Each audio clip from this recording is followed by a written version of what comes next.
If you know they're always watching, what kind of example are you setting? Today was the start of March Madness, and there's notably one team not in the tournament. I want to go back to Saturday afternoon. My alma mater, Kent State, was playing their crosstown rival, Akron, in the MAC championship game. The winner not only wins the conference, but gets a ticket to the big dance. With 4.8 seconds left in the game, something happened that I believe we need to stop tolerating.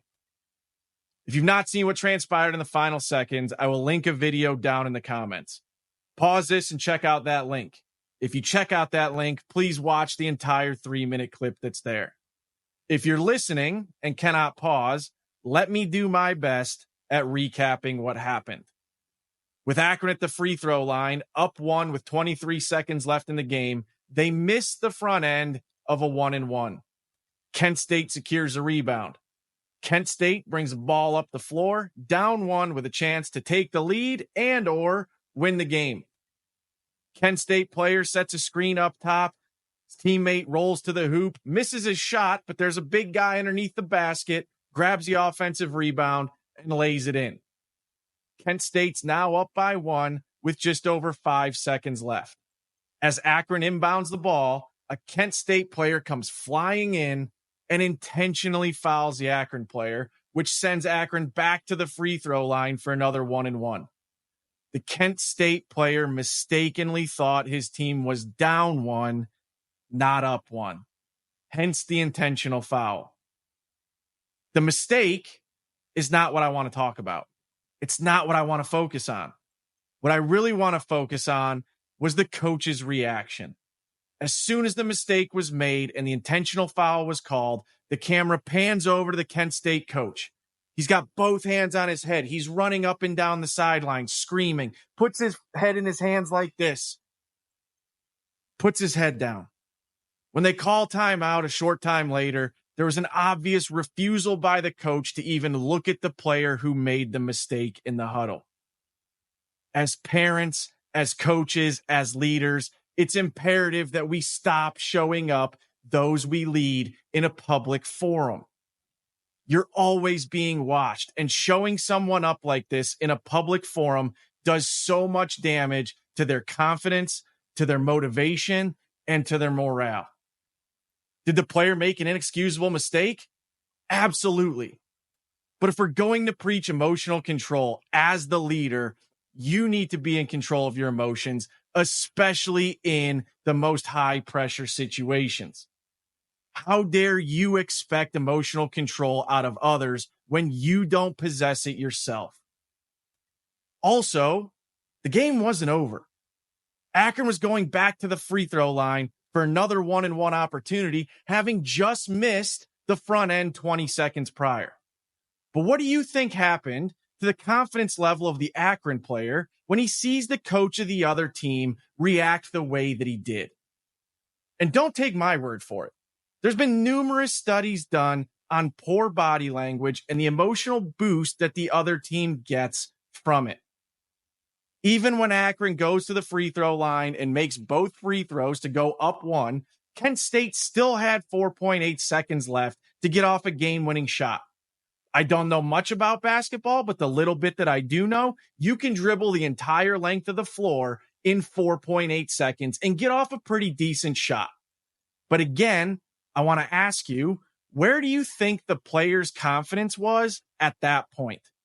If, hypothetically speaking, this was not their last game of the season, what do you think the reaction does to the respect, trust, motivation, rapport, and morale moving forward on that team? Now, here's the thing.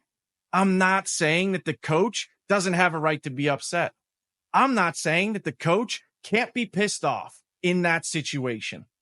All I'm saying is you cannot show up your player like that in public. If it's your leadership style, do that in the locker room. But we need to do better. Guess what got more attention and was replayed more on SportsCenter both that night and the following day? It was the reaction of the coach, not the mistake by the player. Let's take it away from that game for a second. because this happens more than it should. And a lot of us are guilty of it. As a parent or a coach, when your kid makes a mistake, how do you react? Let's say your kid strikes out swinging on a pitch in the dirt, a pitch that they never should have swung at. How do you react? Let's say your kid drops a for sure touchdown in a super important playoff game.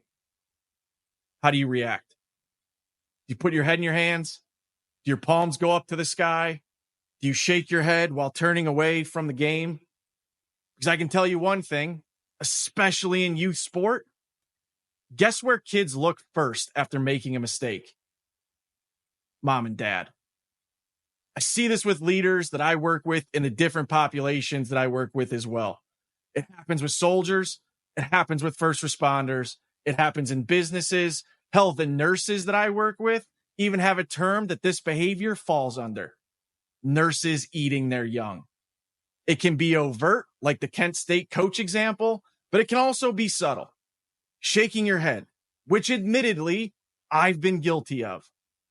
Words that you mumble underneath your breath after someone makes a mistake, or the cold shoulder that you show them in those moments thereafter.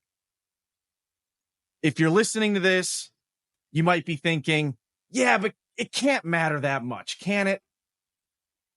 I can assure you that it 100% does. Those reactions in important or high pressure times stick with people. I can recall specific times that I've received reactions just like that.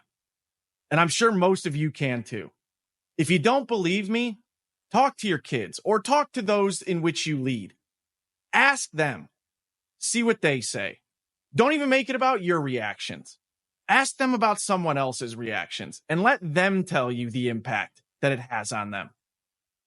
Let's do better at setting our people up for success, even after a mistake has been made, no matter how egregious that mistake was. I'd love to hear y'all's thoughts on this. Please share this with other people. Make sure you subscribe to the YouTube channel or you follow us on social media, wherever you're seeing this, to get access to content like this in the future, because I promise you there's more coming.